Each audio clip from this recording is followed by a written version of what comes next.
Aneh bin ajaib, cuma butuh waktu 5 menit Deddy Mulyadi bisa deteksi masalah banjir di Cirebon. Padahal kalau kita lihat bukan hal sepele. Saking ngertinya dengan alam Jawa Barat, dia nggak pakai ribet harus riset atau rapat. Keputusan yang diambil cukup melihat bentang alam dan kondisi lapangan yang ada. Udah gitu, proses buat KDM bikin pembenahannya nggak perlu waktu lama. Nikmat mana lagi yang kau dustakan, wahai warga Jawa Barat? Gubernur model gini mana ada di tempat lain. Oh, ini perumahan ini terendam. Ini terendam tuh. Karena posisi perumahannya di bawah. Lebih rendah. Dulunya tanahnya apa sebelum jadi perumahan? Rawa, Pak. Artinya Rata-rata daerahnya bukan untuk daerah perumahan sebenarnya, tapi untuk tanaman tebu, untuk sawah. Jadi perumahannya posisinya di bawah, asalnya sawah atau kebun tebu, kemudian sungainya menyempit, dangkal, atasnya bisa jadi gundul, jadi lengkaplah sudah. Mungkin inilah hadiah besar untuk menyambut tahun baru dari Kang Deddy Mulyadi. Di tengah derasnya fitnah BOB Bos, KDM justru bungkam nyinyiran dengan karya nyata. Persiapan lahan 2 hektar di Lembur Pakuan kini dikebut demi masa depan rakyat bersama Bobby Bos. Bukan sekadar janji, tapi bukti nyata yang akan segera berdiri. Mungkin banyak yang bertanya ya, bagaimana kelanjutan kerjasama dengan Bobby Bos karena sudah sampai akhir tahun.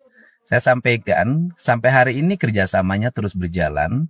Kendalanya adalah kendala teknis penyiapan bangunan dan areal tanah. Dan hari ini saya sudah ada tanah seluas 2 hektar yang bisa digunakan untuk menampung mobil dan mesinnya. Kemudian juga menyimpan tangkinya dan membuat bangunan penunjang. Apabila pembangunan dari Lembur Pakuannya sudah selesai, maka truk pengangkut bahan mesin bisa disimpan di Lembur Pakuan dan proses produksi bisa dimulai. Jadi kerjasamanya masih terus berlanjut dan seluruh kelengkapannya sedang dipersiapkan di Lembur Pakuan. Saya ucapkan terima kasih.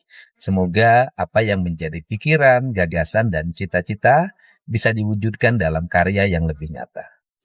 Kita ini saudara nih dari Sabang sampai Merauke itu dasarnya apa sih? Iya, saya pun bingung. Saya lahir baru nggak sampai 30 tahun yang lalu. Ketika saya buka mata, saya udah langsung mengakui atau dihadapkan dengan realita, lu punya saudara orang Sumatera. Hah? Kenapa? Orang Papua juga saudara lu. Kenapa aku bersaudara dengan dia? Ya pokoknya ini keluarga lu gitu. Kenapa? Sampai titik apa saya harus tetap menjadi bagian dari keluarga ini gitu. Kita yang di sini beruntung. Kita menjadi level atau bagian dari keluarga yang hitungannya mah enak. Di Jawa kita lihat lampu nyala dari batu bara di Kalimantan. Ya, kita dapat minyak ini itu lahannya dari Sumatera dan lain-lainnya, pulau-pulau lainnya. Kita berada di bagian keluarga yang kita beruntung. Dan coba saudara-saudara kita yang itu tuh, apa yang menyebabkan mereka tetap harus bertahan? Moncong senjata. Di beberapa tempat. Terima kasih Bapak Deddy Mulyadi yang telah merespon video saya, Pak. Saya ucapkan terima kasih banyak kepada Bapak Deddy Mulyadi. Saya baru tahu info ini karena apa? Karena baru pulang ngarit nih, Pak nih. Saya baru pulang ngarit, baru nyariin rumput. Baru nyariin rumput gajah nih buat pakan ternak. Saya sangat berterima kasih karena PLT Bupati Bekasi hari ini mau datang ke Kebalen. Ya saya nyatakan Pak ya, uang 350 bagi saya itu tidak ada apa-apa Pak. Ya saya mohon maaf kemarin sekiranya saya menominalkan keberangkatan saya dari sini ke sana Pak. Karena memang benar-benar jujur ya, saya tidak ingin diganti balik dan apapun itu bentuknya. Karena apa? Karena video saya benar-benar itu semata-mata untuk rakyat Bekasi Pak, yang sampai saat ini berjuang ya, terutama yang sampah di Kebalen. Jadi saya kasih beritahu Pak dari pihak ya lurah, camat, itu semuanya sudah tahu, tapi memang tidak ada power, tidak ada kekuatan untuk mengatasi sampah yang ada di situ Pak. Karena itu saya datang ke Pak KDM, saya jual kambing gitu kan. Ya saya datang ke sana, mudah-mudahan direspon, alhamdulillah. Ya, berkat video saya 1, 2, 3 Bapak respon juga. Saya ucapkan terima kasih banyak kepada Bapak Deddy Mulyadi. Sehat terus Bapak Deddy Mulyadi, terutama sekarang buat Bapak Eka, semoga ya tugas dan amanah yang diberikan Bapak Deddy Mulyadi maupun masyarakat Bekasi dikerjakan dengan amanah. Terima kasih Bapak. Sampurasun. Wassalamualaikum warahmatullahi wabarakatuh. Kami sampaikan untuk pembahasan UMSK revisi dari 8 kabupaten sudah selesai 3 kabupaten, yaitu Kabupaten Bekasi, Kabupaten Garut, dan Kabupaten Purwakarta. Hal ini merupakan ikhtiar untuk membangun spirit dialogis dalam mewujudkan tata kelola pengupahan yang berkeadilan. Dan kami memahami bahwa kedua belah pihak memiliki visi dan kepentingan yang sama, yaitu membangun kesejahteraan, baik jajaran buruh maupun jajaran asosiasi pengusaha. Kedua-duanya bekerja untuk kepentingan pembangunan dan untuk kepentingan kemajuan Provinsi Jawa Barat. Saya ucapkan terima kasih. Dan saya menyampaikan salam untuk semuanya. Terus lakukan dialog agar pemerintah bisa mengambil keputusan yang berkeadilan untuk semua. Ngamuk-ngamuk ngatain Kang Deddy, pas ketemu cuma bisa ketawa ketiwi. Orang ini marah-marah di medsos dan ngatain KDM dengan kata-kata nggak sopan. Bapak Aing mana guys? Bapak Aing yang katanya pro rakyat. Tai. Buat kalian buruh ya kan yang masih terlena dengan pencitraan si gubernur konten, mikir orang memikir. Pas ketemu KDM, ternyata orang ini cuma bisa ketawa ketiwi. Gak punya malu, demo seolah paling menderita, ternyata gajinya puluhan juta. Terus kepentingan apa yang dia perjuangkan? Kepentingan buruh apa kepentingan politik? KDM gak akan bisa digoyang bos, yang ada elu yang dikasih paham sama bini sendiri. Kerja di mana? Ogisi. Itu kan perusahaannya membuat alat berat. Produksinya apa alat beratnya? Sapator. Ya enggak, mereknya? Oh, Jepang berarti ya? Orang Jepang mah taat undang-undang, gajinya pasti gede. Sekarang upahnya udah berapa? Udah di atas 12 juta kan? Belum. 11 lah. 10. Ya, saya tahu urusan upah. Kalau 10 juta mah nggak usah demo lagi. Masih belum percaya. Saya masih di sini masih belum percaya. Aduh. Udah jangan gemeteran, santai aja. Belum percaya saya karena di sini ya Allah. Ya, belum percaya kalau langsung bisa ketemu. Kemarin demo. Demo 2 hari. Ngapain? Ya, instruksi organisasi. Bikin video, pakai akun sendiri. Iya. Wah salah, jadi ketahuan. Jadi kelacak di mana rumahnya. Iya. Apalagi saya sampai 2 malam gak makan tidur. Kenapa? Istri saya juga garis keras KDM. Oh, jadi Nggak- bertengkar sama istri? Gak dimasakin, gak dimintain tidur. 2 hari saya Jadi istri marah, ngambek, bukan marah lagi. nggak masakin. Gak masakin. Ya 10 juta mah udah relatif sejahtera lah. Udah punya mobil kan? Udah iya. Jangan dianggap yang demonstrasi depan Gunung Sase itu orang-orang susah, melawan ketidakadilan, hidup sengsara, gaji tak cukup, gimana mobil aja punya. Istri udah seneng dong. Masih deg-degan. Belum ini kalau Ya udah, nanti istrinya seneng. belum dikabarin pokoknya. Wah, pokoknya Nanti istrinya ketemu saya. tadinya pengen ikut cuma nangis mulu, nggak saja kesini. Kenapa nangis? Takutan. Takut kenapa? Nggak tahu. Ya udah istrinya besok sini aja istrinya. Bawa. Besok jam 1 boleh. Izin aja sama kantornya, bilang ketemu gubernur. Istrinya ajakin. Saya mau ngasih bonus buat istrinya, bukan buat suaminya. Suaminya biarin aja. Ya Allah. Istrinya soalnya pendukung gue. Mau bilang sama istrinya tambah, jangan dikasih tidur sama makan sebulan lagi. 2 hari juga udah sengsara. Assalamualaikum, sampurasun, wilujeng enjing warga Jabar dan seluruh warganet dimanapun berada. Saya sampaikan ya bahwa dialog, rekonsiliasi, konsolidasi terhadap 8 UMSK yang menjadi bahan perdebatan sudah selesai.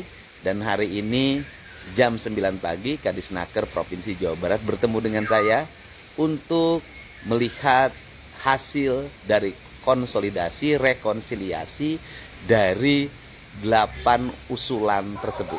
Dan selanjutnya nanti saya akan mengambil keputusan untuk ditetapkan pada hari ini. Dan saya sampaikan juga bahwa pemerintah Provinsi Jawa Barat terbuka terhadap berbagai kritik, termasuk aksi unjuk rasa yang akan dilaksanakan hari ini, dipersilahkan. Dengan catatan tidak boleh melakukan perusakan terhadap fasilitas publik, karena fasilitas publik itu adalah milik negara, dibangun didasarkan dari pendapatan daerah dari uang pembayaran pajak seluruh warga Jawa Barat yang bayar pajak.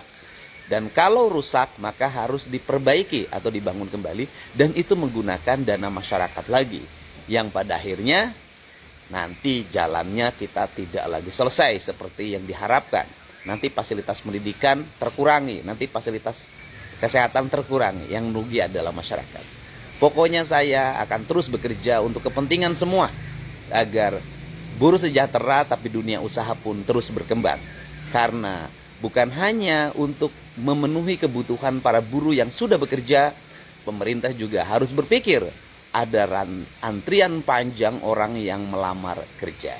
Jadi gubernur itu harus siap dengan 2-3 hal. Pertama, didemo oleh masyarakat yang belum mendapat pekerjaan. Yang kedua, didemo oleh buruh yang sudah mendapat pekerjaan tetapi ingin meningkatkan penghasilan. Yang ketiga, didemo juga oleh orang yang di PHK oleh perusahaannya karena ingin mendapat keadilan karena tidak terima di PHK. Itulah tugas gubernur, dan kita nikmati saja dengan senyuman. Mari bekerja untuk Jawa Barat istimewa. Ra, sorry ya Raya, banyak kayak nawarin lu BO. BO itu apa? Booking out itu. Oh, aku booking online. Ya BO kan booking, apa sih booking out, bener gak sih? Booking out. Apa sih booking online, bukan ya? Booking online ya? Hah? Ya BO tuh ya nawar untuk itulah. Nggak, ya balik lagi Ada itu yang kayak mau kenalan, ada ini nih, siapa nih mau kenalan nih gitu, kayak gitu-gitu. Nanya rate harga BO. Waduh, gitu. banyak banget. Jadi kan di Instagram tuh ada CV manager kan, buat musik, buat endorsement, itu banyak banget. Nawarin BO gitu? Kenalan, banyaknya kenalan. Oke. Nggak yang langsung to the point misalnya? Gua nggak ada. Lu berapa harga lo BO lu? Oh enggak, alhamdulillah nggak ada. Alhamdulillah kalau gitu nggak ada. Pasti mereka nyanyi. Terus abis itu, iya mau kenalan nih, katanya mau ada acara dinner, acara apa. Makanya kalau gue iyain semua, gue bilang, nama lu juga muncul loh di yang dulu beredar tuh rate BO itu. Oh ya? Iya kan ada juga nama lu. Ini berapa, yang dulu lagi rame tuh artis-artis. Harga BO artis ya? Bener gak sih? BO artis kan?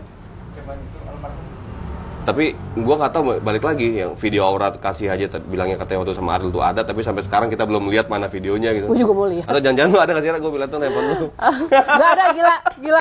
Anies bagikan pupuk gratis untuk rakyat. Pertanyaannya, ini pupuk gratis dari pemerintah atau Anies dan Ormas Gerakan Rakyat pakai uang pribadinya untuk beli pupuk lalu dibagikan ke rakyat? Atau kemungkinan ketiga, Ormas Gerakan Rakyat bisa produksi pupuk sendiri, lalu hasil produksinya dibagikan ke rakyat. Soalnya ini logonya, ini logo Ormas Gerakan Rakyat. Mari kita cari tahu bareng. Yang pertama, kalau emang pupuk gratis itu dari pemerintah, ngapain harus lewat Ormas? Dan ngapain juga Anies ada di situ? Emang Anies ini pejabat apa di pemerintahan selain pejabat tangan? Ini contoh, misalnya dari kabupaten turun ke kecamatan, turun ke desa. Itu misalnya, ngapain jadi harus ada Anies dan Ormas di situ? Ngapain? Yang kedua, kalau emang pupuk gratis ini beli dari uang pribadinya Anies atau Ormas Gerakan Rakyat, emang boleh logonya ini diganti? Soalnya setelah saya cari tahu, Ormas Gerakan Rakyat tidak memiliki pabrik pupuk sendiri. Pertanyaannya, itu pupuk dari mana? Kok logonya Ormas Gerakan Rakyat? Kalau sampai Ormas Gerakan Rakyat mengganti logo pupuk, terutama jika itu adalah pupuk bersubsidi pemerintah, dengan logo Ormas, sangat dilarang dan dapat dikenai sanksi pidana. Jadi gimana pendapat kalian? Tulis pendapat kalian di kolom komentar. Salam Gigis.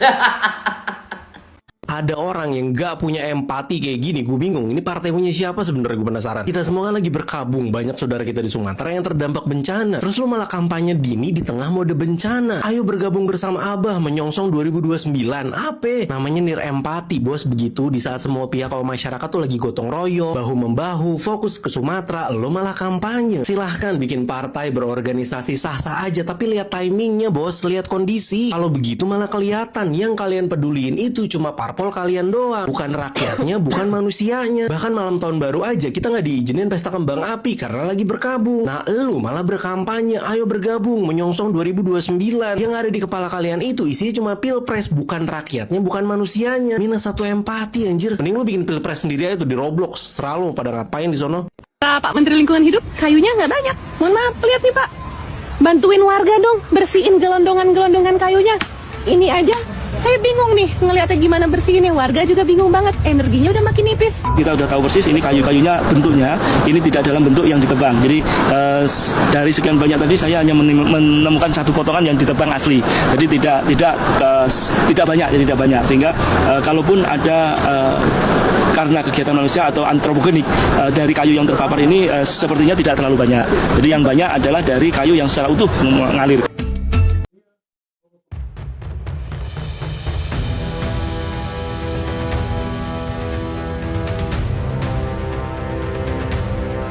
Asli ya, pemerintah kalian tuh harus banyak-banyak minta maaf sama rakyatnya.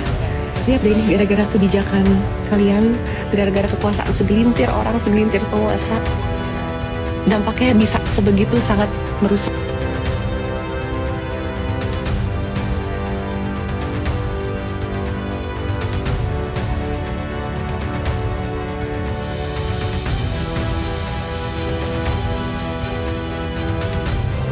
sekalian, khususnya kepada tambak emas yang secara ilegal dengan ada eskavator Togeco tinggal hutan.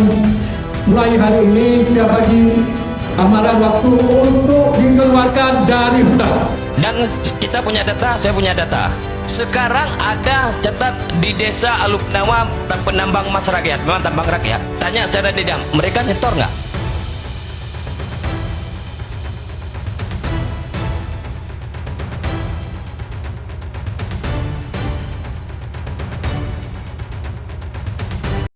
Anda itu statusnya apa? Terpidana kan? Terpidana nggak? Orang terpidana masih ngomong kayak gini lah. Ngaco lah. Ngaco lah. Mas Roy pelajar hukum dulu. Iya udah, terpidana kan? Ngaku jujur nggak? Terpidana nggak? Dan Refli Harun udah ketawa lihat Anda. Iya, tapi terpidana nggak? Tidak. Mana kok tidak? Sudah jelas tuh lihat. Kalau saya terpidana saya tidak ada di sini, bodoh. Oh, terpidana tapi tidak ditahan. Bodoh sekali Anda. Ini konyol ini. Tolong diinikan. Kalau cerita terpidana, Anda pernah terpidana kan? Lah, tolong jawab dulu, pernah Anda terpidana? Ya, nggak apa-apa. Sudah selama. Lah udah. Aduh. Nih lo lihat tuh, cerutu yang dihisap Julhas saat di Aceh diduga seharga 75 juta. Beli rokok harga 75 juta mampu, tapi ngasih bantuan ke Aceh pakai duit rakyat, pakai duit negara. Udah gitu nih ya, jawab kritik rakyat Julhas, kami bekerja dari jam 6 pagi setiap hari. Tai anjing, kerja dari jam 6 pagi ya, orang ada hasilnya. Yang ditanya sama rakyat bukan kerja lu jam berapa, tapi hasilnya mana. Segala bilang kerja dari jam 6 pagi. Lu pikir gue percaya? Ngomong nih sama pantat gue yang berbulu. Gue tajong lo, bener banget lo. Banyak orang yang udah di-prank, Pak. Jangan mengulang kesalahan periode lalu. Termasuk Sultan Hamengkubuwono ke-10. Disuruh pabriknya membangun industri bioetanol. Orang udah investasi. Sampai sekarang nggak diserap. Dan ini sekarang disuruh menanam tebu ratusan hektar. Pertanyaannya Pertaminanya mau ambil atau enggak? Ambil dari orang, awas lu ya. Enggak, 100% saat ini. Bongkar lu ya tanya. Jangan ya. Semangat ya Pak ya. Terkait ini Presiden sedang berjuang agar kita bisa kedaulatan energi dengan menggunakan energi nabati begitu bioetanol. Nah ini belum jelas apa yang akan dilakukan oleh Pertamina. Karena ini menyangkut bukan hanya soal Pertamina tapi sumber bahan baku yaitu salah satunya tebu. Ada petani tebu di situ, ada industri gula, molase, dan industri bioetanol. Saya meminta ketegasan dari Pertamina. Apakah siap untuk meng-offtake dari hasil bioetanol dalam negeri? Kita tidak bisa terus-terusan seperti ini. Etanol kita dipermainkan dengan impor masuk dari Pakistan. Hanya 0% tarifnya. Kalau kita mau ekspor ke Pakistan, 50-90%. Kita tergantung pada MOP Singapura. Bagaimana Singapura mengendalikan harga pasar minyak Asia Tenggara termasuk Indonesia. Betul-betul tidak masuk akal, padahal bahan baku dari Indonesia. Saya minta ketegasan dari Dirut Pertamina, karena Pertamina Energi Terbarukan, PNRE juga tidak akan bisa apa-apa. Sekarang mengembangkan aren, tapi kalau nggak diambil nanti hasilnya oleh Pertamina mau gimana? Pak Simon, saya yakin Pak Simon mampu karena semua berada di bawah pengendalian Pak Simon sebagai dirut. Banyak orang yang udah di-prank, Pak. Jangan mengulang kesalahan periode lalu. termasuk Sultan Hamengkubuwono ke-10, ini di Jogja, di prank, disuruh pabriknya membangun industri bioetanol, orang udah investasi, sampai sekarang nggak diserap. Enaro BUMN, Patraniaga hanya ambil 4%. Lihat Pak ke bawah, molases, bioetanol itu numpuk, dan bukannya nggak sanggup, kita sanggup. Dan ini sekarang disuruh menanam tebu ratusan hektar. Pertanyaannya Pertaminanya mau ambil atau enggak? Mau dikemanakan itu hasilnya nanti? Saya mohon dijadwalkan secara khusus mengenai bioetanol, karena menurut saya ini langkah penting. Presiden sudah kerjasama dengan Brazil 23 Oktober. Jangan sampai Presiden gagasannya luar biasa, tapi pada prakteknya, karena ini menyangkut lagi-lagi Patraniaganya mau ambil atau enggak. Pak Simon putuskan, harus ambil. Jadi mohon maaf kalau kami mungkin semua juga ngotot untuk bicara, karena ini persoalan energi nasional, persoalan rakyat dan hidup orang banyak. Terima kasih. Betul, saya juga. Indonesia di Khatulistiwa, matahari sepanjang tahun, tanaman bisa tumbuh. Sangat disayangkan apabila kita tidak mengembangkan bioenergi. Siap, Pak Sun. Mana Ega? Ega, Pak Ega. Nih Pak Eganya nih, ini Patraniaga. Dirut Pertamina menyatakan bahwa Pertamina Patraniaga ini harus menyerap bioetanol Indonesia. Ngomong. Siap, kami akan mendukung Ya. penyerapan bioetanol. Ini bioetanol mau diserap kan sama Patraniaga ya, iya kan? Tapi dibantu pemerintah. Iya, tadi aku mau ngomongin supaya jangan kena cukai dong, terus dibebanin ke konsumen ya modar. Tapi ambil bioetanol Indonesia ya. Bioetanol Indonesia untuk Kementerian Energi. Diserap sama Patraniaga. Diserap Patraniaga, bebas cukai. Oke, siap. DMO, DPO-nya harus ditetapkan. Sip, diserap dari para petani tebu, industri nasional ya. Petani tebu, petani aren, sorghum, semua. Ya, ini ngomong lu kan dapil. Tapi jangan lupa, pemerintah juga jangan buka keran impor sebesar-besarnya, bebas. Akhirnya kita produksi dalam negeri kita akan susah. Tadi Pak Simon udah komitmen bahwa Pertamina Patraniaga, Pertamina akan menyerap bioetanol dalam negeri. Betul, setuju. Sip. Karena saking ngebetnya ngomongin masalah status bencana dan terus mendesak masalah status bencana tentang apa yang terjadi di Sumatera, sampai saat ini ada nih salah satu pengikut daripada Politika Vagrant yang nyandingin masalah bantuan asing dan juga pinjaman asing. Nih liatin dulu. Dalam hal ini justru kita semua mempertanyakan, dalam hal ini Mas Ivan, bahwa kalaupun memang ada pride yang harus dijaga, justru adalah ketika pemerintah tidak lagi menerima utang atau investasi asing dari luar negeri. Karena sebetulnya kita mampu. Kita punya semua sumber daya alam yang bisa kita kelola sendiri, tapi justru ketika bencana seperti ini kita justru menolak donasi asing. Ini justru logical fallacy. Udah lihat belum videonya? Di dalam video tadi si mbak pemuja gelandang politik itu bicara bahwa lu orang yang logical fallacy. Kalau misalnya lu mau terima pinjaman asing, investasi asing, tapi lu nggak mau terima bantuan asing, jangan terlalu gedein pride lah. Oke, ini ya ada dua hal yang berbeda yang harus dipahami. Bicara masalah pinjaman, ataupun yang dimaksudkan adalah investasi juga ya, dan juga masalah bantuan. Ini dua hal di mana harus kita pahami. Ini, yang pinjaman, adalah hal yang menguntungkan dua belah pihak. Bantuan adalah hal yang menguntungkan satu pihak doang. Pinjaman, apalagi masalah bernegara, negara dengan negara, atau negara dengan instansi, ya, itu pasti akan ada perjanjian yang tertulis yang mengikat secara hukum. Misalnya ini contohnya, apa yang disampaikan dalam perjanjiannya adalah jumlah pinjamannya, tenor pinjamannya, bunganya, dan apa nih konsekuensi kalau misalnya nggak bisa memenuhi kewajiban yang ada sebelum-sebelumnya yang tertulis dan dimaksudkan dalam hal-hal yang tadi. Ini kan jelas ya, semuanya ada yang dituliskan, diatur ya. Kalau kita ngomong juga keuntungan didapatkan oleh bagian yang meminjam dan yang memberikan pinjaman. Yang meminjam dapat keuntungan untuk bisa pakai duitnya dulu ya, dan bisa melakukan hal-hal lain yang mungkin nanti akan bisa menghasilkan lebih untuk bisa membayar bunga kepada si pihak yang memberikan pinjaman. Dan orang yang memberikan pinjaman ya tentu tadi keuntungannya adalah bunga ya. Selesai sampai di sana. Sedangkan kalau misalnya bantuan, ini kan nggak ada perjanjiannya, nggak ada kontrak apanya. Memberikan bantuan, ya oke. Tapi nanti kalau misalnya saya bantu, dulu udah gue bantu, harusnya lu sekarang begini. Nah, masalah kejadian itu, ini kan udah pernah terjadi. Masalah bencana nasional di 2004, masalah di tsunami Aceh ya. Bahwa dulu di 2004, Australia itu memberikan bantuan, katanya bantuan kemanusiaan kepada Indonesia. Ya, jumlahnya berapa triliun gitu, gue nggak terlalu ingat. Tapi di kemudian hari, ada kasus Bali 9, gembong-gembong narkoba yang di Bali ya, dituntut untuk dilepaskan, padahal dijatuhi hukuman EO ya, gitu.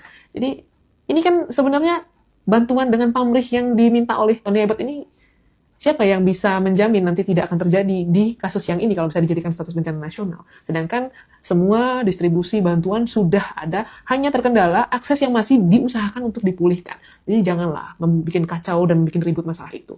Belajar daripada kejadian yang terjadi di masa lalu. Masalah Bali 9 itu bukan hanya bicara masalah gembong narkoba yang mau dibebasin, tapi bicara masalah kedaulatan negara kita, keamanan negara kita, bahkan masa depan bangsa kita. Daripada apa yang dilakukan tuh gembong-gembong narkoba terus minta dilepasin. Nah kalau misalnya nanti ada yang masuk lagi terus memberikan bantuan minta dilepasin lagi, emang situ mau jadi yang bertanggung jawab atas semuanya. Jadi sampai kapan mau mempertahankan logical fallacy-nya, menyamakan pinjaman dan bantuan?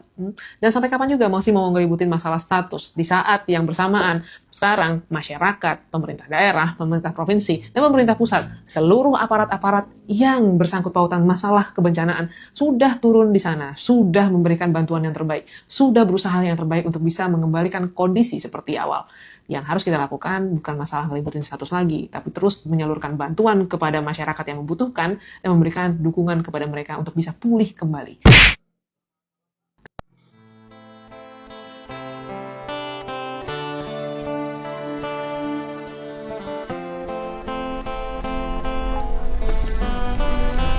Ini kita perjalanan ke Cirebon, ini orang rajin luar biasa. Nah. Bapak, woi, orang mana? Orang sini, aduh. Cirebon ya? Gitu. Waduh, itu erih ya?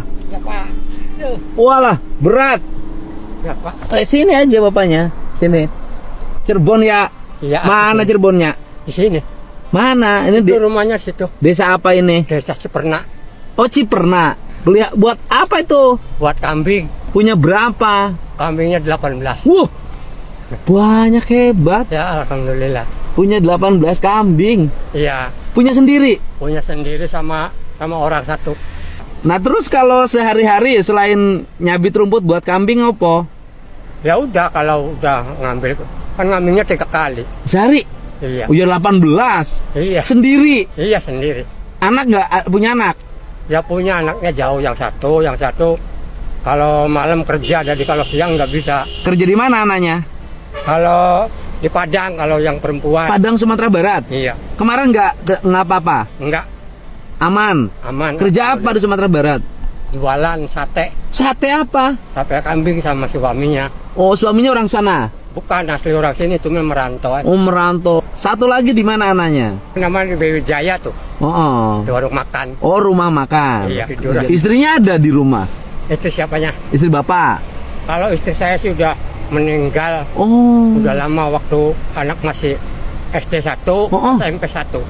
SD 1, SMP 1, istrinya meninggal, diurus sama bapak? Iya. Sampai sekolah? Sampai menikah? Iya. Sampai pada kerja? Iya, alhamdulillah. Hebat. Bapak nikah lagi? Belum. Enggak nikah lagi? Enggak. Lah, kalau kita punya istri, kemungkinan anak saya telantar nantinya. Kalau punya istri, anaknya telantar? Iya. Hebat bapak ini. Melihara kambing, tidak menikah lagi, anaknya sekolah, tidak membebani negara, tidak ngaku miskin. Luar biasa. Ya, alhamdulillah. Rumah punya? Alhamdulillah punya. Biarpun jelek-jelek juga punya, Pak. Alhamdulillah. Nggak ada rencana renovasi? Ya, kalau ada rezeki sih pengen, Pak. Tapi kan... Oh, pengen. Kalau ada rezeki. Iya, tapi kan gimana ya, namanya kehidupanan orang tuh ya serba kurangan terus lah. Kalau ngerenovasi butuh berapa itu? Ya banyak sekitaran Pak kalau dibongkar semua. Berapa kalau dibongkar semua? Kira puluhan lah kalau dibongkar semua sih namanya sekarang. Itu atasnya aja. Oh. Kalau bawahnya sih udah lah. Udah rapi. Rumahnya terus terang Pak. Ya satu bocor semua. Oh, udah bocor semua. Terus gimana ya kalau itu ya udah inilah pokoknya nggak layak gitu. Nggak layak. Ya terus terangnya aja. Tapi bapak bener mau memperbaiki rumah? Ya betul Pak. Kalau ini sih. Ayo coba sini bapaknya. Sini. Nggak apa-apa. Sini bapak tangannya sini.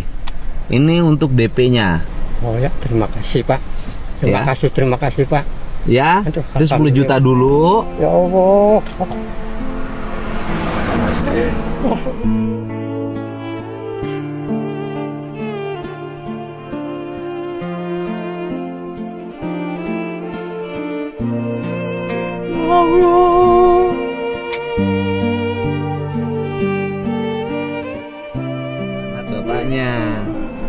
Bapak orang hebat. Ya Allah. Rakyat yang rajin. Ya, hebat nih warga negara Indonesia, warga Jawa Barat, warga Cirebon yang harus jadi tauladan. Ya. Ya Allah, Pak. Terima kasih. Ya. Ya, itu buat Bapak aja, buat bekal beli Bapak. Rumah mah nanti ada yang memperbaiki.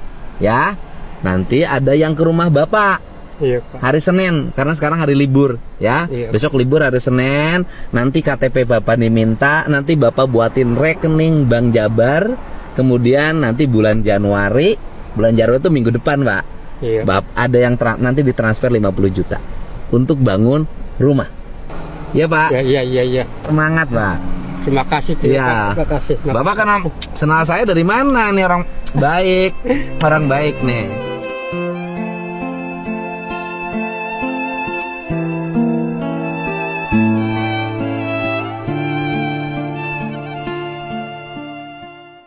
Gerakan hati Kang Emil itu untuk mengambil anak laki-laki ini yang pada saat itu kita lagi mangkok anak perempuan nih. Teteh itu aja katanya. Saya loh, ini gimana gitu. Terus kata Emil udah itu aja. Jadi pada akhirnya teteh please yang itu aja. Aku udah mimpi, aku udah apa segala macam. Terus akhirnya ya udah kita ambil Arka. Saya datang ke Polda Metro karena anak buah saya Eman itu di PHP dari pagi tadi sampai jam 7 masih belum selesai. Makanya saya datang ke sini karena disampaikan oleh anak buah saya Aiman, dia dipanggil sebagai saksi, tapi HP-nya mau disita. Saya kan bingung. Assalamualaikum warahmatullahi wabarakatuh. Apa kabarnya teman-teman? Balik lagi di channel Kajian Online. Aiman Wicaksono, host provokator nomor 1 di Indonesia, yang membawakan sebuah acara kontroversi bertajuk Rakyat Bersuara, ternyata hanya pion kecil di balik permainan ijazah. Para dalang tertawa ketika para pionnya diperiksa, bahkan ketika Roy, Tifa, dan juga Rismond di penjara, para dalang belum tentu tersentuh oleh hukum. Kita tahu ada orang-orang besar yang mempermainkan hukum, yang memainkan isu ijazah untuk menurunkan atau menghancurkan elektabilitas Pak Jokowi dan juga Mas Gibran. Tujuannya apa, teman-teman? Tujuannya agar Pak Jokowi tak lagi menjadi kingmaker Pilpres 2029, agar Mas Gibran tak bisa lagi mencalonkan menjadi capres atau cawapres. Nah, tujuannya itu begitu jahat, teman-teman. Operasi politik besar-besaran sedang dijalankan. Bahkan, teman-teman, tanpa kalian tahu, partai-partai besar, khususnya lawan-lawan politik Pak Jokowi, terus menyerang. Partai PSI menyerang Pak Jokowi dan juga Mas Gibran. Nah, muncul pertanyaan, siapa? Apakah yang merah? Apakah yang biru? Nah, ada juga teman-teman di sini kalau misal kita lihat Aiman di iNews. Bosnya itu siapa? HT, teman-teman. Haritano bahkan di Polda Metro Jaya memberikan dukungan penuh dan bahkan siap menebus Aiman berapapun agar tidak ditahan saat itu. Nah, muncullah sebuah isu yang menyebut bahwa HT juga terlibat atas perintah dari Megawati. Ini menarik untuk kita simak dan saya pribadi akan tampilkan berbagai informasi yang membuka keterlibatan Haritano Sudibjo. SBY ternyata dulu juga didesak untuk tidak menetapkan bencana nasional pada saat tsunami Aceh tahun 2004. Namun beliau tetap bersikukuh untuk menetapkan bencana tersebut sebagai bencana nasional demi kemanusiaan. Dan karena kebijakan itulah bantuan dari internasional berbondong-bondong datang ke Indonesia. Kita tahu sendiri bahwa tsunami Aceh di tahun 2004 ini juga kerusakannya sangat berat dan besar banget. Nah, pada saat itu teman-teman, situasinya juga jauh lebih menegangkan. Karena kita tahu sendiri Aceh itu masih ada GAP atau Gerakan Aceh Merdeka. Sehingga pada saat bencana itu terjadi, beberapa tokoh yang pada saat itu dekat dengan Pak SBY memberikan saran agar jangan menetapkan status bencana nasional. Karena bisa jadi ada oknum-oknum dari luar negeri yang memanfaatkan situasi tersebut untuk membantu memperkuat posisi GAP. Dan tanggapan Pak SBY sangat berbeda. Beliau bersikeras justru menetapkan sebagai bencana nasional. Yang pertama, untuk misi kemanusiaan. Bagi Pak SBY menyelamatkan nyawa manusia jauh lebih penting daripada pertimbangan politik atau militer. Yang kedua, skala bencananya terlalu besar. Kerusakannya masif banget. Dan sumber daya alam di negeri ini tuh nggak cukup. Dan yang ketiga, ternyata setelah terjadi bencana tersebut, ada gencatan senjata tidak tertulis. Pokoknya SBY memerintahkan TNI untuk mengubah fokus operasi militer jadi operasi kemanusiaan. Dan ternyata anggota GAM di lapangan juga melakukan hal yang sama. Disitulah terjadi perdamaian. Dan perdamaian itu terus berlanjut sampai tahun 2005, sehingga dicetuskanlah kesepakatan Helsinki juga di tahun 2005. Ini menunjukkan bagaimana SBY bergerak dengan sangat cepat mengeluarkan kebijakan-kebijakan yang condong kepada sisi kemanusiaan. Ketika seorang gelandangan politik masih aja nggak bisa move on masalah pemilu di mana dia kalah. Nih liatin. Tapi kalau yang dikerjakan penuh dengan money politik, itu disembunyikan. Bagaimana di gotong royong, swadaya, swadana, swakarsa, semuanya pakai swadana, swakarya, swakarsa. Itu menggambarkan perjuangan rakyat yang sesungguhnya. Hasilnya, Allah punya rencana, kita taati putusan MK. Tapi semua yang terlibat bisa menengok kepada apa yang dikerjakan dengan rasa kami lakukan hal hal yang terhormat, bukan hal yang penghormatan bisa dibeli, tapi kehormatan tidak bisa dibeli. Kehormatan itu hanya bisa didapat lewat langkah-langkah yang terhormat. Bapak Ibu pernah ngikutin Piala Dunia Maradona, Bapak Ibu? Pernah? Maradona pernah masukin bola pakai tangan, Bapak Ibu? Ingat tidak? Ingat kan? Ya, ada yang bilang tangan Tuhan. Saya kurang setuju itu. Masa Tuhan berlaku curang? Kalau curang itu kerjaan setan, Bapak Ibu. Jadi itu tangan apa? Tapi yang menarik, Maradona aja tidak mau mengakui bahwa itu pakai tangan. Dia diam saja. Dan ketika itu dinyatakan gol, dia diam saja. Dan ketika dia menerima piala, dia diam saja. Semua orang tahu itu curang. Semua orang tahu pakai tangan. Semua orang tahu itu bukan kemenangan yang sesungguhnya. Tapi karena belum ada VAR, belum tertangkap, maka itu lolos. Terus kalian, kita sering menyaksikan seperti itu. Kita tunjukkan, kita bukan bermain menggunakan tanah, kita bermain menggunakan sporting. Tapi apa yang terjadi? Kalau Maradona masuk ruangan, dia tidak punya percaya diri. Karena dia tahu, orang-orang semua tahu bahwa dia tidak menggolkan dengan kaki, tapi dia menggolkan dengan tangan. Nah, itu yang tadi saya maksud. Bila kita kerjakan dengan cara yang benar, cara yang baik, maka kita mendapatkan kepercayaan. Walaupun Maradona bisa terima pialanya, tapi semua orang tahu, Anda mainnya pakai tangan itu. Betul tidak? Dan peristiwa itu sudah terjadi puluhan tahun yang lalu. Sampai hari ini saya ngomong, di Pekanbaru orang ingat, Bapak Ibu. Betul tidak? Dicatat oleh sejarah. Jangan sampai puluhan tahun yang akan datang, ketika pemilu kita sudah jujur, pemilu kita sudah bersih, pemilu kita sudah transparan, nanti anak cucu kita mengatakan, oh dulu di tahun 2024, tahun ada kecurangan. Jangan sampai nama kita disebut sebagai bagian yang meledakan kecurangan. Aduh, move on Pak Anies, ini sudah 2025 akhir, mau 2026 masih aja ngebahas masalah pemilu 2024 di mana lu kalah. Gini-gini ya Pak Anies ya. Kalau bicara masalah money politik, kepercayaan, kehormatan, penghormatan, ini kita bahas. Kayak lu memang harus bawa cermin yang besar gitu ya, biar bisa ngaca gitu. Ini pertama ngomong money politik dulu lah ya. Lu kemarin, waktu 2024, jadi capres, itu semua lu sendiri yang swaswa itu dengan orang-orang yang mendukung lu. Enggak kan?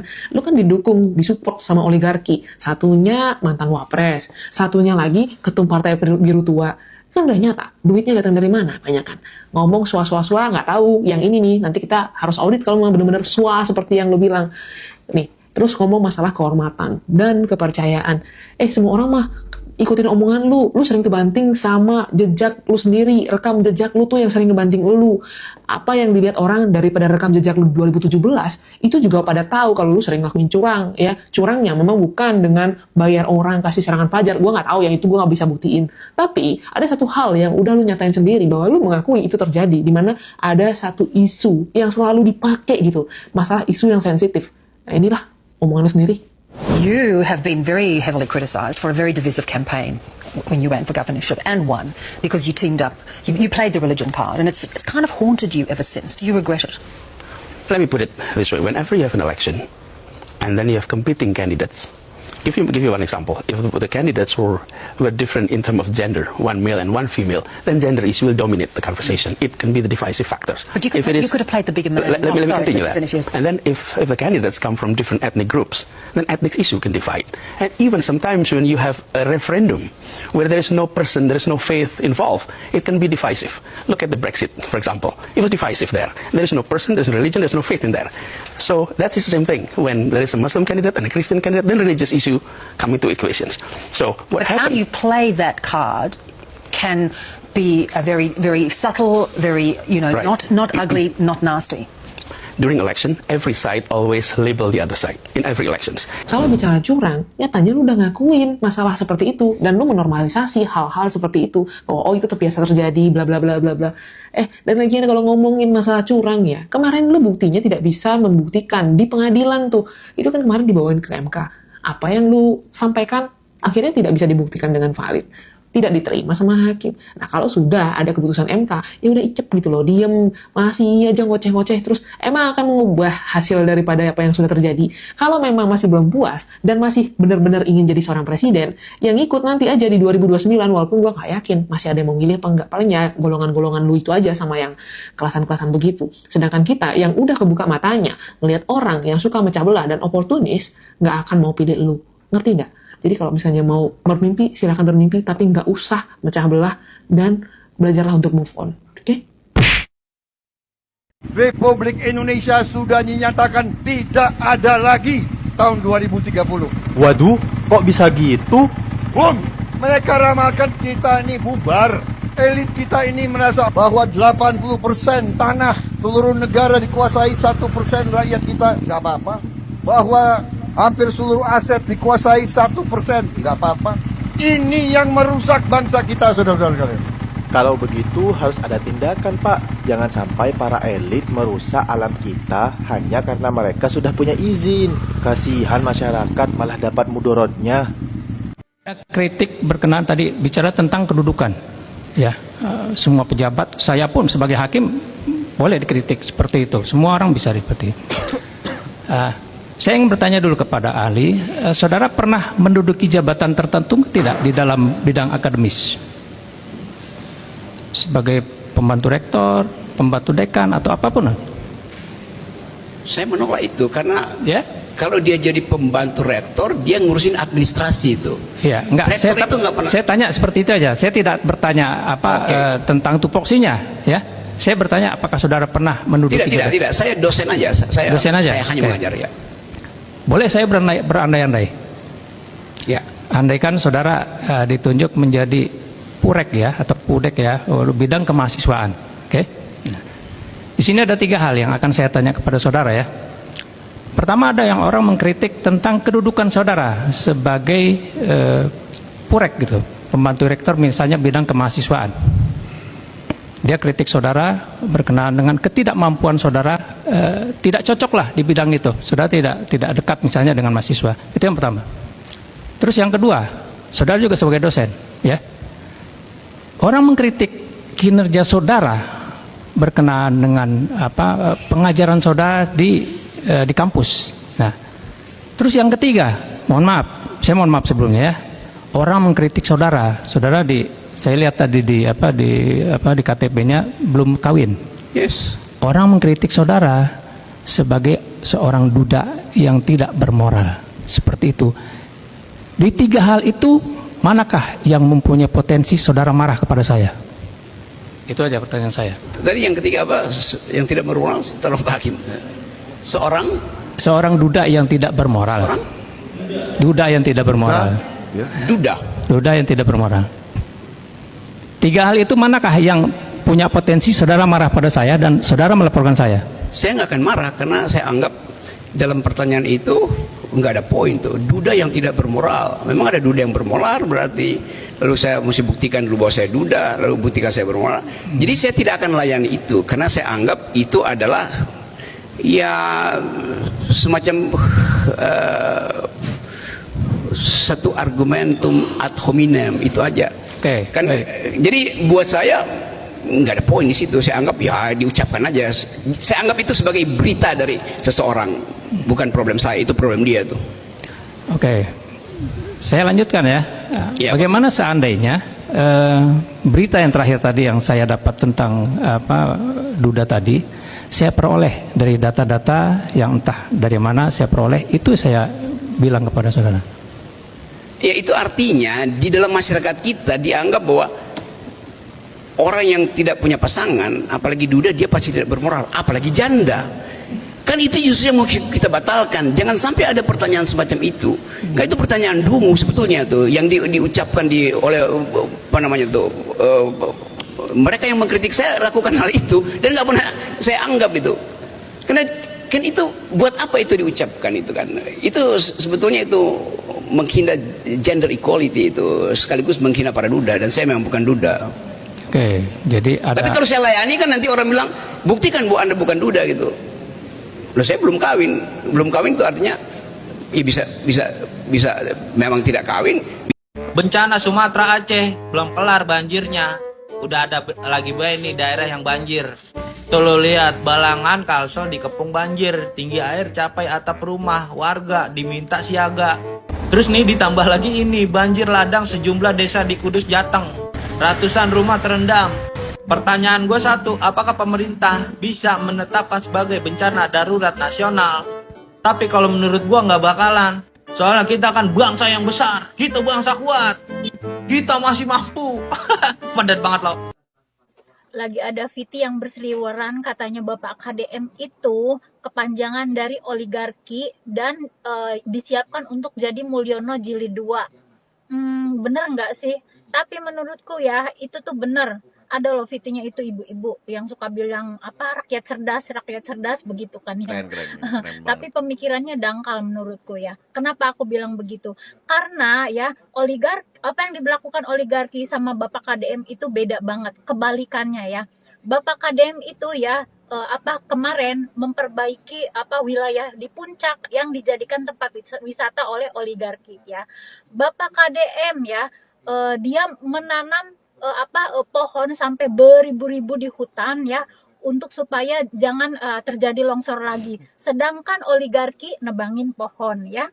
Bapak KDM begitu sangat-sangat menjaga alam, sedangkan ya para oligarki laut aja diuruk ya untuk jadi perumahan dan kawasan perkotaan gitu kan. Jadi menurutku itu nggak benar, fitnah itu sebetulnya yang seperti itu. Ya tolonglah kalau kalian mau berasumsilah yang jelas ya, yang runtuh gitu loh ceritanya. Jangan kebalikannya tapi dijadikan asumsi kalian gitu loh. Itu asumsi yang sangat dangkal gitu kan. Kalau mau berasumsi itu yang jelas dong, seperti guru gembul gitu loh. Dia tuh jelas kalau lagi berasumsi gitu loh. Jadi tolonglah, asumsi atau fitnah itu namanya coba dipikir-pikir dulu gitu kan. Apa yang dilakukan oligarki dan Bapak KDM itu udah jelas berseberangan. Lalu kenapa kamu bilang itu Mulyono Jilid 2 ya? Kepanjangan dari oligarki. Bapak aing bukan yang seperti itu. Maaf ya ibu cerdas, ibu pintar ya, tolong ya diingat kembali, dipikir-pikir kembali kalau mau ngomong. Kalau bukan periuk nasimu yang diterjang banjir, kalau bukan mamamu yang meninggal, kalau bukan rumahmu yang hilang, kalian nggak akan paham sakitnya pada saat bencana itu. Ya. Bahkan setelah pulang dari lokasi bencana, bilang mengunggulkan sawit. Ada banyak studi ya, studi Walhi, universitas, tidak hanya Indonesia, internasional mengatakan bahwa deforestasi salah satunya karena sawit. Jadi kalau ketika bencana masih kemudian bilang sawit, saya ingin bilang begini, Mbak. Untuk semua pemimpin publik, anggota DPR, termasuk presiden sekalipun. Kalau bukan periuk nasimu yang diterjang banjir, kalau bukan mamamu yang meninggal, kalau bukan rumahmu yang hilang, kalian nggak akan paham sakitnya pada saat bencana itu.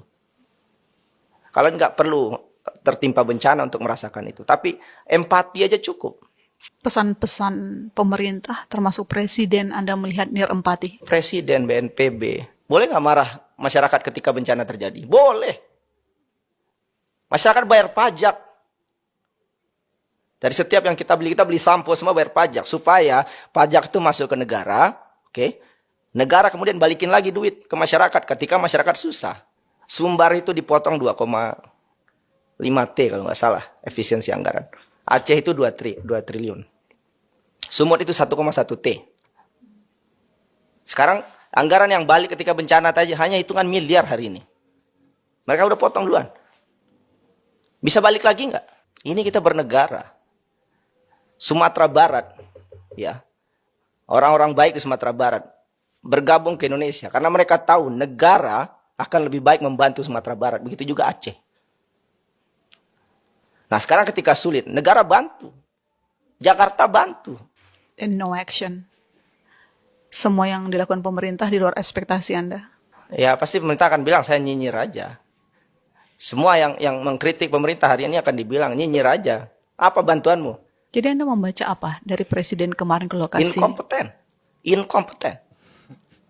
Saya harus jujur, Mbak. Saya ngajar di kampus, saya ngajarin manajemen bencana. Saya sekolah dengan baik supaya saya tahu teorinya. Sedih nggak? Saya sekolah jauh-jauh, kemudian orang Indonesia banyak yang pinter, banyak orang-orang hebat penanganan bencana di Indonesia ini. Ketika bencana terjadi, negara dikelola oleh orang seperti ini. Fair nggak? Nggak fair. Mohon maaf ya Pak, tapi dari 2 calon yang kalah di Pilpres kemarin, aku tuh respect banget sama Pak Ganjar ya. Setelah dia kalah tuh, udah aja gitu, aku nggak ngelihat pemberitaan dia yang aneh-aneh atau gimana gitu lewat di FYP aku, nggak ada. Tapi kenapa Bapak Anies sama pendukungnya tuh, aku tuh ngerasanya tuh mereka tuh sekarang lagi kayak sibuk kampanye mau Pilpres. Entah ya, aku ngerasanya kayak gitu. Tapi kalau Pak Ganjar, aku tuh hampir tidak melihat sama sekali gitu. Kayak ya udah aja fokus ngikutin pemerintahan sekarang. Mohon maaf ya Pak. Pertanyaan saya, siapa yang kuat secara mentally, physically, spiritually?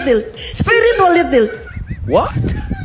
Kalau physically, aku tahu artinya secara fisik. Mentally, aku juga sering dengar. Lah yang ketiga ini loh, baru dengar aku. Vocab baru kah?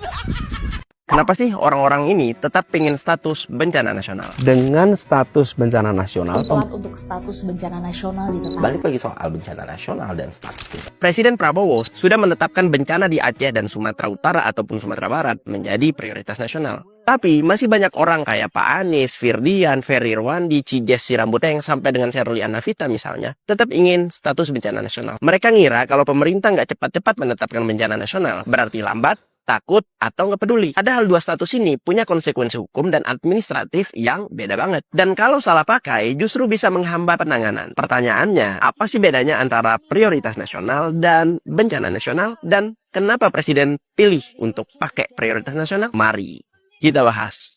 Pertama, bencana nasional itu status darurat resmi. Dasarnya ada di UU nomor 24 tahun 2007 dan PP 21 tahun 2008. Kalau Presiden menetapkan status ini lewat Kepres, maka komando penanganan berpindah ke pemerintah pusat atau BNPB. Kedua nih, TNI atau Polri bisa dikerahkan dalam skala yang sangat besar. Ketiga, pengadaan barang atau jasa masuk lewat mekanisme darurat. Dan ini biasanya dipakai hanya saat daerah benar-benar kolaps. Saya berulang kali bilang, ini berat, penuh konsekuensi, dan nggak bisa asal dipakai. Itu sebabnya sejak 2004 hanya sedikit sekali bencana yang masuk kategori ini. Kedua nih, prioritas nasional itu kebijakan pembangunan lintas sektor, bukan status darurat. Dasarnya jelas, Undang-Undang nomor 25 tahun 2004 tentang Sistem Perencanaan Pembangunan Nasional, terus RPJMN atau Perpres, terus RKP tahunan, dan Instruksi Presiden atau Perpres atau Kepres. Kalau pemerintah menetapkan suatu daerah atau isu sebagai prioritas nasional, itu artinya pusat bisa menggerakkan kementerian lembaga, mengalihkan anggaran APBN, mengirim TNI atau Polri untuk dukungan, dan mempercepat logistik atau infrastruktur tanpa perlu masuk kerangka hukum darurat negara. Ingat, status bencana nasional itu artinya sedang darurat. Dan jangan bilang, oh ternyata Aceh, Sumut, dan Sumbar itu cuma hitungan angka. Enggak begitu bro. Komando itu tetap di daerah, itu perlu diingat. Plus, pusat membantu karena prosesnya bisa lebih cepat. Ketiga nih, kenapa sering lebih pakai prioritas nasional? Karena lebih ringan secara politik dan ekonomi. Enggak menimbulkan efek psikologis negara dalam keadaan darurat besar. Kedua,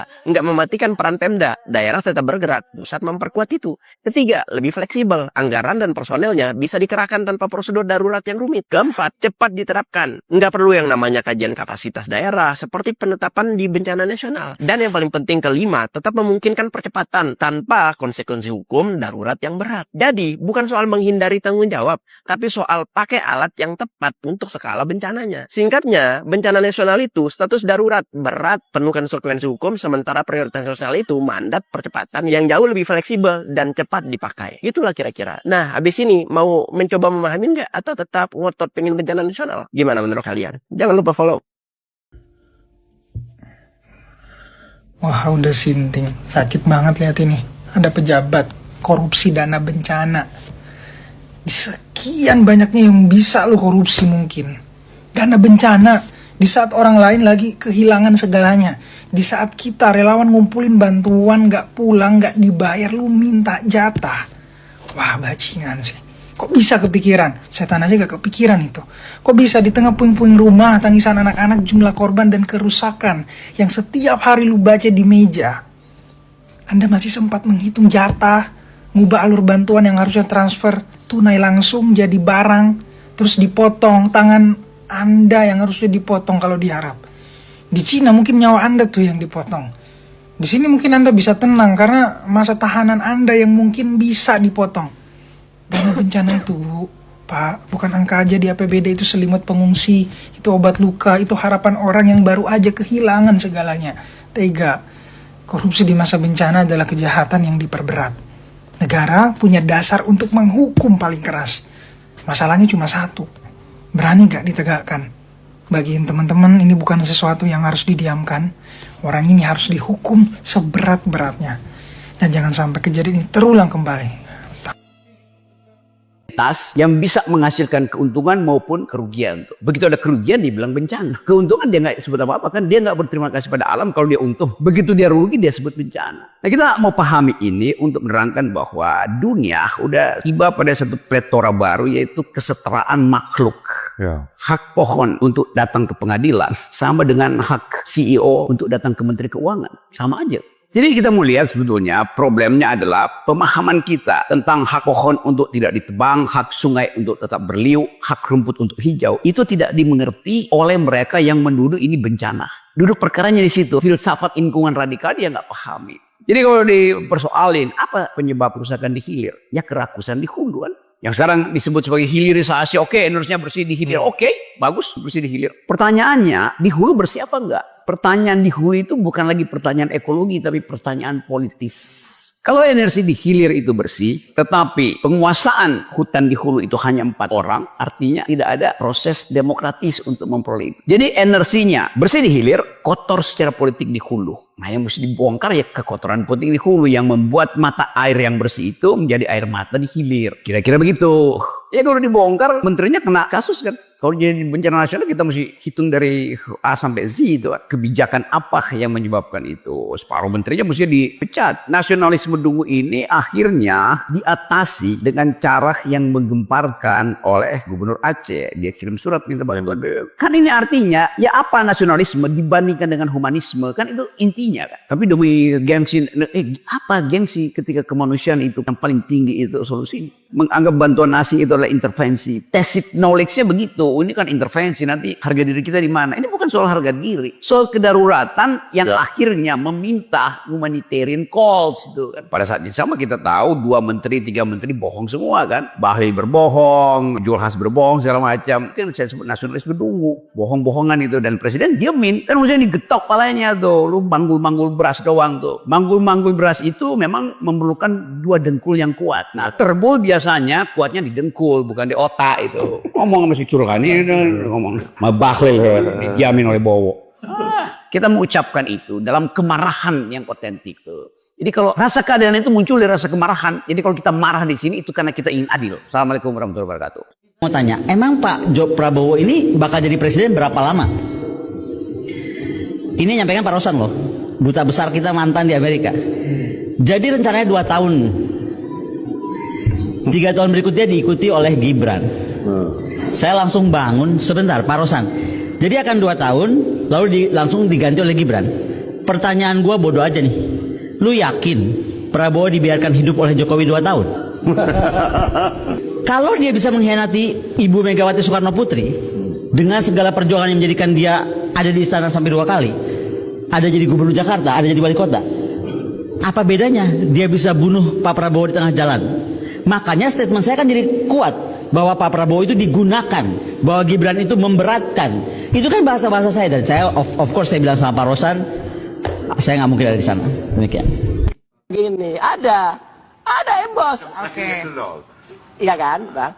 Nah, Kualitas kopinya bagus. bukan, ini scan asli. Kalau yang sana kurang bagus. Ya, makanya ini jangan dibilang asli oleh Andi Aswan. Enggak ada, dua-duanya juga nggak asli. Enggak, gini, oke, gini. Fotokopi kok. Saya bilang. Jadi ini tantangan secara ilmiah. Kalau memang Mas, minum dulu nanti kesulit nih. Nanti gantian dulu. Lo lihat nih kelakuan Dewa Petir slot judol ya. Jarak Jakarta Padalarang aja yang cuma 142 km. Negara itu harus bayar utang sampai 60 tahun. Ya. Gimana kalau Jakarta Surabaya yang jaraknya 780 km. Bayar utangnya sampai 7 turunan anak cucu kita. 300 tahun lebih, dablek.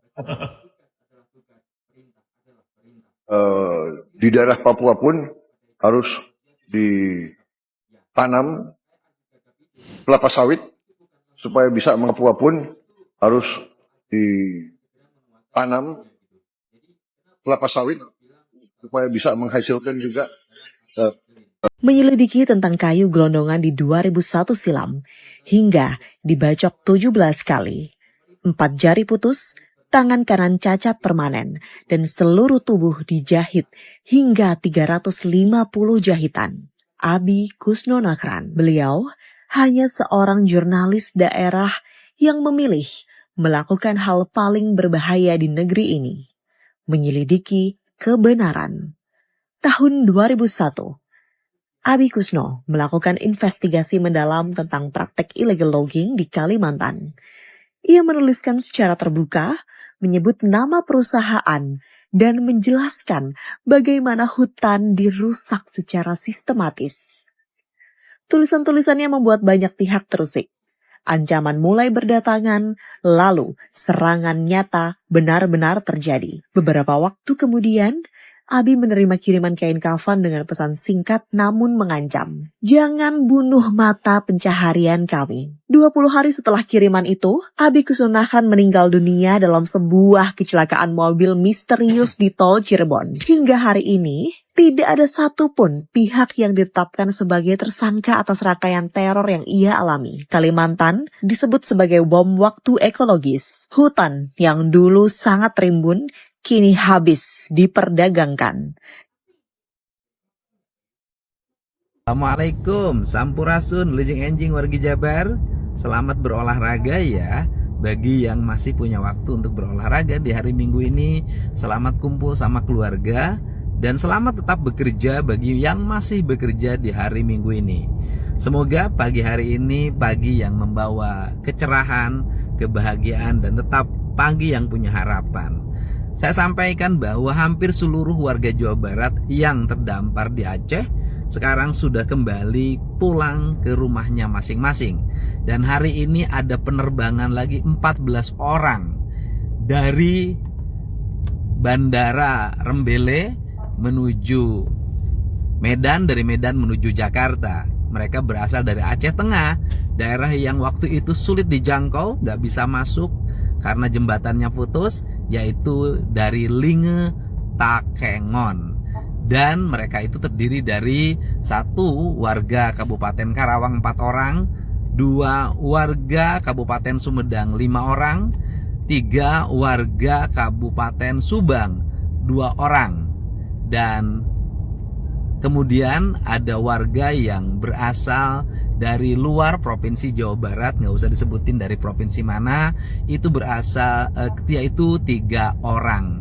Dan semuanya kita berangkatkan karena ini alasan kemanusiaan, dan mereka bisa kembali pulang ke rumahnya masing-masing, dan di sakunya sudah punya uang untuk dibawa pulang ke keluarganya, karena mereka bekerja di sana karena musibah tidak punya lagi uang. Dan mereka bisa pulang ke rumahnya membawa uang saku untuk kepentingan keluarganya. Selain pesawatnya sudah kami siapkan tiketnya.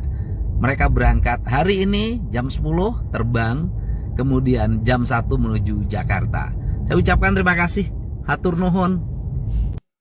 Perlu saya sampaikan bahwa pembongkaran bangunan liar di Kabupaten Bekasi itu dilakukan oleh 2 kelembagaan. Yang pertama oleh pemerintah Provinsi Jawa Barat, dan setiap bangunan yang dibongkar pemiliknya itu memang mendapat kompensasi dalam bentuk bantuan uang untuk membuka usaha baru di tempat lain atau mencari kontrakan baru. Dana itu bukan diperoleh dari dana APBD provinsi, tetapi bantuan CSR dari mitra kerja Pemda Provinsi Jawa Barat. Sedangkan yang dibongkar oleh Pak Bupati atau Raja Bongkar itu memang sama sekali tidak mendapat bantuan karena tidak teralokasikan dan mungkin tidak punya mitra kerja. Kasus Teradron ini pihak kepolisian sudah menyampaikan bahwa ada indikasi kuat merupakan kesengajaan. Tidak bisa bahwa yang bersangkutan hanya dijerat dengan pidana atas kelalaian yang menyebabkan kematian. Teradron adalah suatu perusahaan yang bekerja terkait pendataan geospasial dengan kantor pusatnya bukan di Indonesia, didirikan 2016 di Jepang, dan ini seperti franchise-nya yang juga beroperasi kurang lebih di tahun yang sama untuk Indonesia, dan 2019 berganti nama menjadi Teradron Indonesia. Kami sedang berjuang untuk adanya satu data Indonesia. Mulai sekarang, data geospasial itu harus kita tempatkan sebagai data pertahanan, keamanan, dan kedaulatan negara. Saya mendesak, saya memohon dukungan dari seluruh rakyat Indonesia. Berikan dukungan kita kepada Presiden Prabowo agar urusan Teradron ini betul-betul diselidiki secara profesional. Kami tidak terima kalau persoalan hanya dipersempit tentang kematian 22 korban. Tetapi ada persoalan yang lebih luas lagi, di mana data geospasial yang sudah dimiliki oleh Teradron. Karena itu data pertahanan, data keamanan, data kedaulatan negara. Dengan terbakarnya gedung Teradron, ini catatan untuk pemilik ya, bukan berarti kami percaya bahwa data itu hilang. Anda pasti punya backup. Oleh karena itu saya mendesak pemerintah agar mengambil seluruh data yang telah dipetakan secara geospasial oleh Teradron. Karena data itu bukan hanya data soal hutan di Sumatera. Di situ ada ekosistem hayati, karena kami tahu drone itu dengan teknologi yang ada, algoritmanya benar-benar disusun dengan teknologi, dengan pengetahuan yang baik. Itu bisa secara presisi memetakan seluruh sumber daya dan potensi Indonesia, bukan hanya pohon, tapi mineral, pertambangan, bahkan ada data yang namanya manusia di situ. Oleh karena itu, sekali lagi mohon dukungannya Indonesia. Kita berikan support kepada kepolisian. Yuk kepolisian, ini kasus serius. Mungkin akan melibatkan Interpol, ya, karena saya yakin data itu menjadi sangat penting. Sekali lagi Pak Presiden Prabowo, mohon atensi terhadap kasus ini. Mohon diselidiki apakah ada indikasi Teradron memperjualbelikan data geospasial Indonesia. Terima kasih. Assalamualaikum, sampurasun, lejeng enjing warga Jabar dan seluruh warganet dimanapun berada. Pagi hari ini kami menyampaikan bahwa warga Jawa Barat yang sudah bisa terangkut, angkatan pertama 47 orang, kemudian angkatan kedua hari ini sudah kami berangkatkan pagi hari ini, itu sebanyak 19 orang, dan nanti siang sebanyak 25 orang.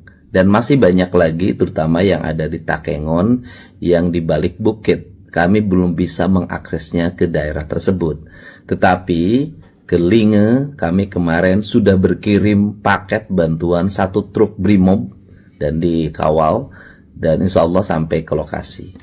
Selanjutnya, mengenai keluhan adanya warga di Jawa Barat, atau bisa jadi warganya bukan warga Jawa Barat yang mengalami gangguan kejiwaan, sebenarnya sudah ada quick responnya. Silahkan apabila menemukan orang yang mengalami gangguan kejiwaan di wilayah Jawa Barat untuk menghubungi nomor 081 222 499 550. Silahkan hubungi 081 222 499 550. Nanti warga yang mengalami gangguan kejiwaannya yang terlantar di mana saja akan dijemput. Pada siapapun, tenang saja, kami akan mengerjakan seluruh pekerjaan dengan baik. Untuk wilayah Jawa Barat, tetap kami layani. Saudara kita yang di Aceh, tetap kita bantu. Dua-duanya kita bisa berjalan tanpa harus saling mempertentangkan.